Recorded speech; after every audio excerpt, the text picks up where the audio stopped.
Sarah, and just want to say that I've really enjoyed coming to the HealthTech events over the last year or two, and you guys are doing such a great job bringing speakers together, women together in the field, so kudos to you for putting this all together.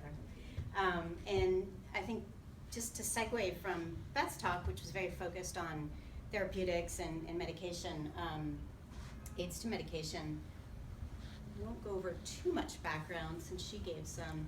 Tell me how, do I just hit the next slide? There we go.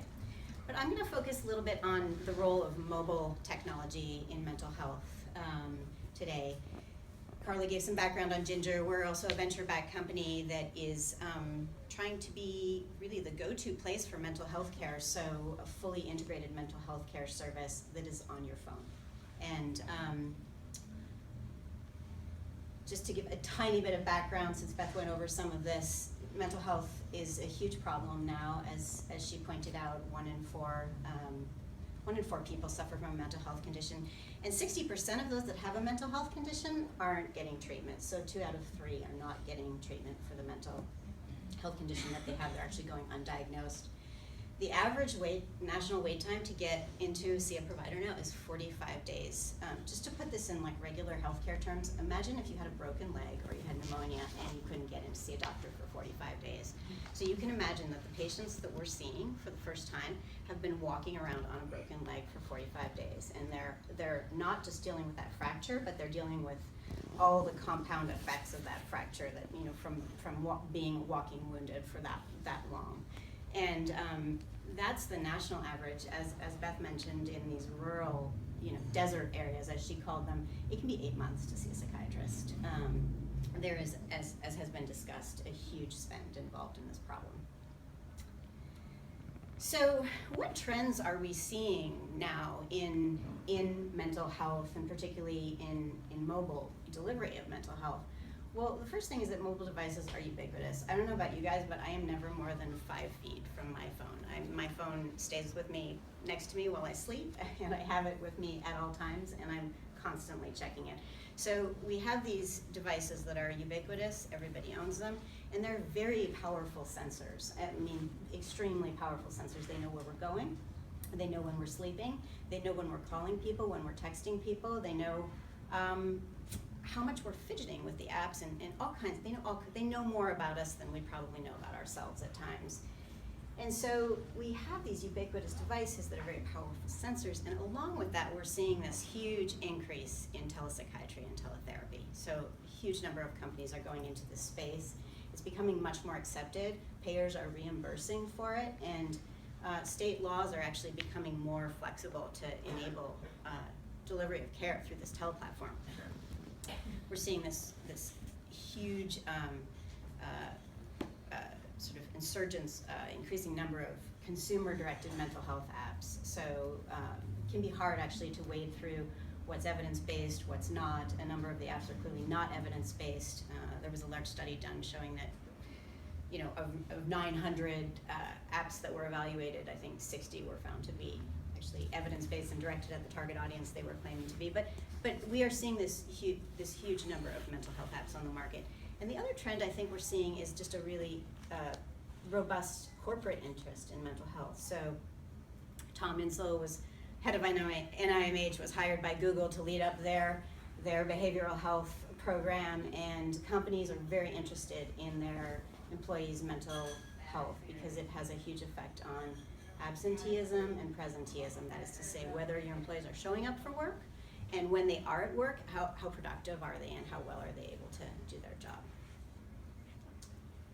Not only are employers interested in mental health, but employees are also interested in it. In a recent poll, 83% of employees rated mental health as their top priority in terms of wellness platforms that their company would be in offering. And so they rated it above being physically well, above being financially well, and above being socially well. So people are considering this to be an important aspect of their lives.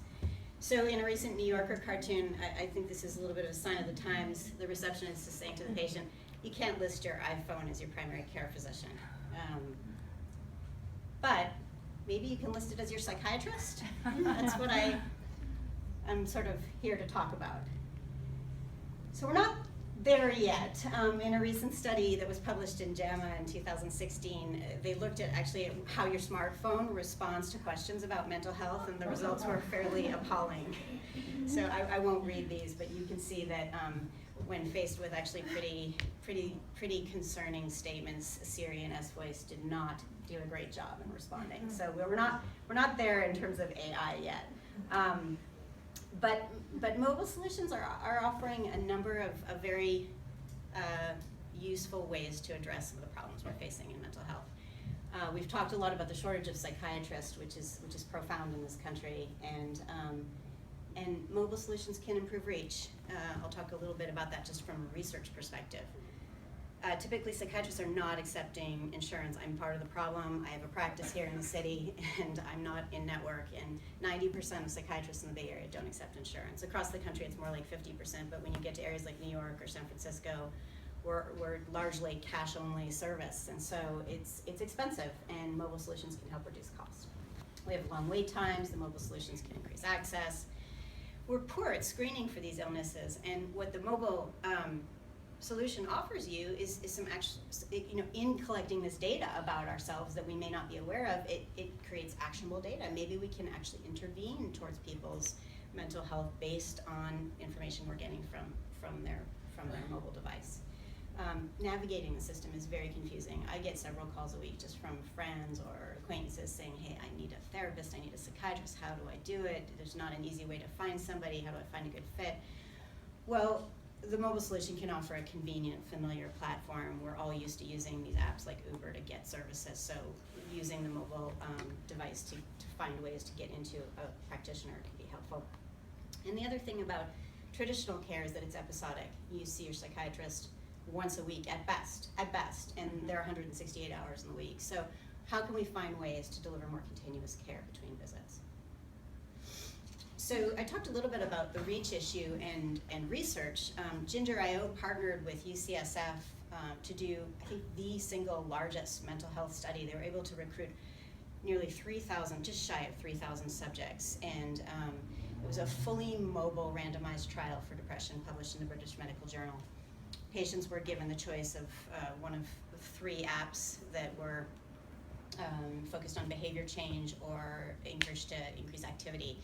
And the conclusion of the study is that this is a great way to do a study. You can recruit patients really easily, and it was a very low cost for a 2-year study. And it was effective in terms of access and engagement and expense. Just to talk a little bit about passive data, I mentioned that the phone knows a lot about us, but when this study published in the JMR, they took data from 40 users' cell phones, and they were able to correlate that data with typical measures of depression, such as the PHQ-9. So the phone, in looking at where you went and what your usual places that you go and the frequency with which you use that and the frequency with which you were using your phone, could actually accurately predict whether you were having depressive symptoms. Maybe you wouldn't leave the house for 3 days, and that would be indicative that you were experiencing some depression. So this study was able to actually correlate passive data with depressive symptoms in a meaningful way. So I think as we think about the landscape in mental health, on the one hand we have technology, these apps that are out there, and then we have full-blown services on the other end, and in between there's a whole lot of stuff. We have these new companies that are doing text-based therapy, all you can text for $100 a month with a therapist, or maybe apps that have some coaching involved in them. So a CBT app that has a light coaching service overlaid with that CBT.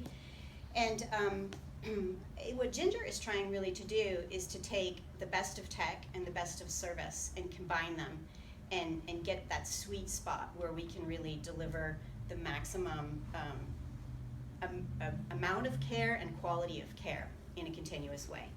So what we're able to do is, using passive data, we're able to know what your needs are and what you're going through.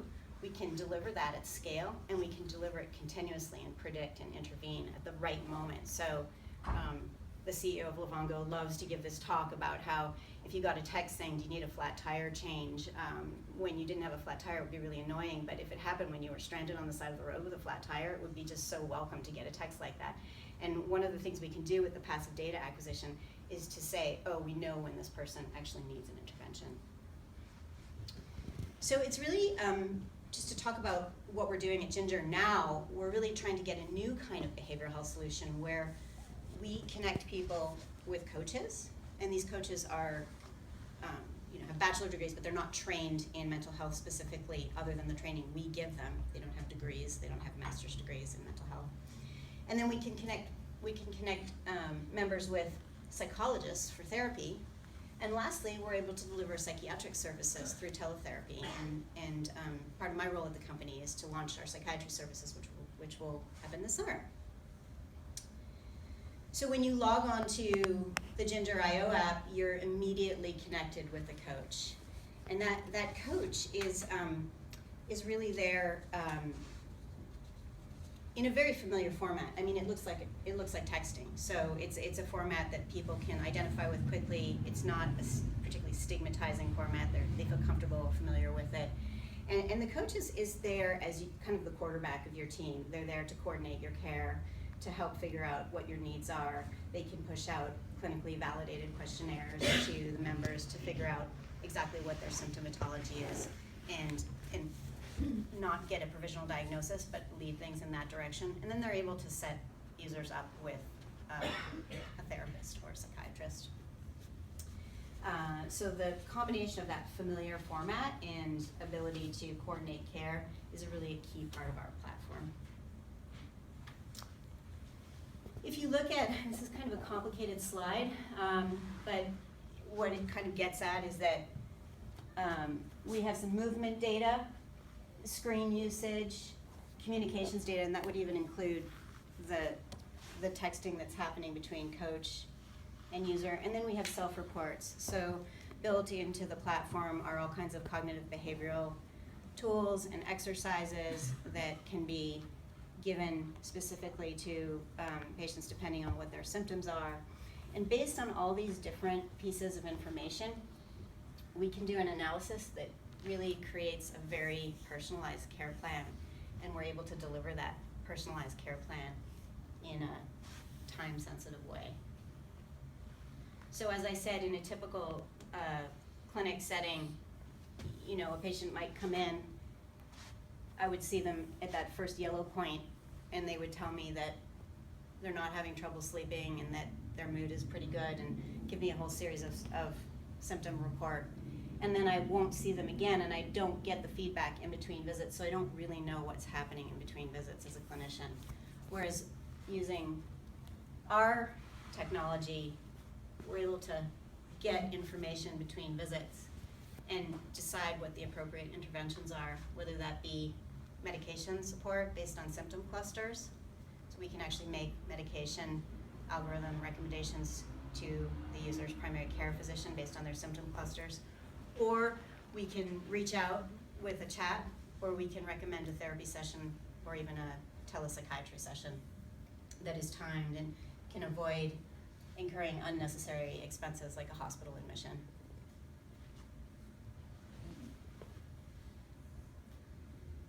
So what this slide is just getting at is the fully integrated mobile mental health care platform that I really hope is the future of psychiatry.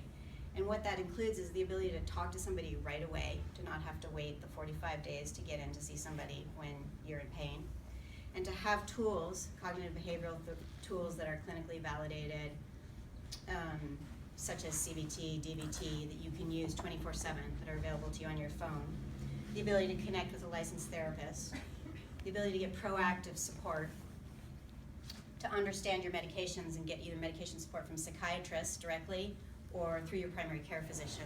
As primary care physicians, we know prescribe a huge number of antidepressants that are on the market. So the primary care physicians are doing the lion's share of prescribing when it comes to antidepressants. So we offer med support for the PCPs.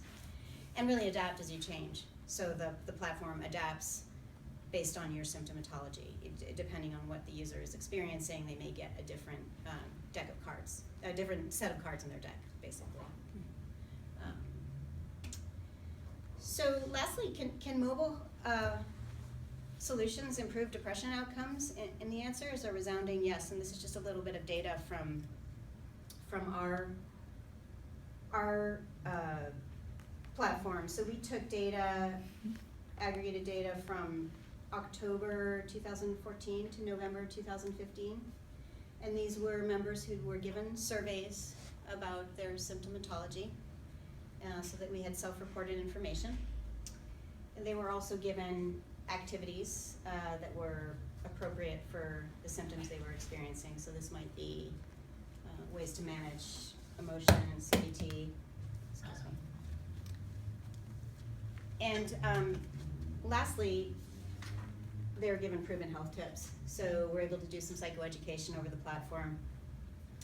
And that might include information, it might include, you know, treatment for insomnia or CBT or DBT, but it's a combination of just, through a combination of surveys, activities, and health tips. What we saw was, oops, wrong way, sorry. I don't know how many of you are familiar with PHQ-9 score, but the PHQ is the Patient Health Questionnaire, and it's a questionnaire of 9 items, and it's probably the most clinically validated tool in measuring depression. Getting a 5-point drop in a PHQ-9 score, I have to work really hard in my office to get a PHQ-9 score, 5-point drop in a patient. It means it's a significant drop in symptoms. It can take you from having moderate symptoms to mild symptoms, or severe symptoms to moderate symptoms. And we were able to get a 5-point PHQ-9 drop using these mobile tools. If you look and see where the patients started out, they began in the moderately severe range, and after the study, they were down to the moderate range, and 52% of patients got a partial or full response to the program. And just to be clear, this did not include therapy or psychiatry services because we had not launched those at the time that the study was done. So I just wanted to finish by saying I'm a triathlete. I don't know if any of you guys know that, but I race a lot of triathlons, and I've coached athletes through triathlons quite a bit, and coaching has influenced the way I practice in my office, because I think a big part of being a good psychiatrist is being able to be a coach. And I think if you were to give someone a quick coaching plan and tell them, okay, here's a bike, here's a pair of shoes, now go race the Hawaii Ironman in 6 months, I'll see you after you're done. You would find that they would not have great success in completing the race. And to some degree, this is how we're practicing medicine these days. We're just giving people a prescription and saying, see you in 3 months, good luck. And I think what we're trying to do with this fully integrated service is to provide the continuous care, provide the continuous symptom tracking, have that coach at your side who's able to be your advocate, who's able to really sort of have a shared goal experience with you and hold your hand and coach you through it. So this slide is really just to kind of emphasize the value of the coach in the mobile mental health process and in what Ginger.io is doing, because it's just such a key component to success. Thank you.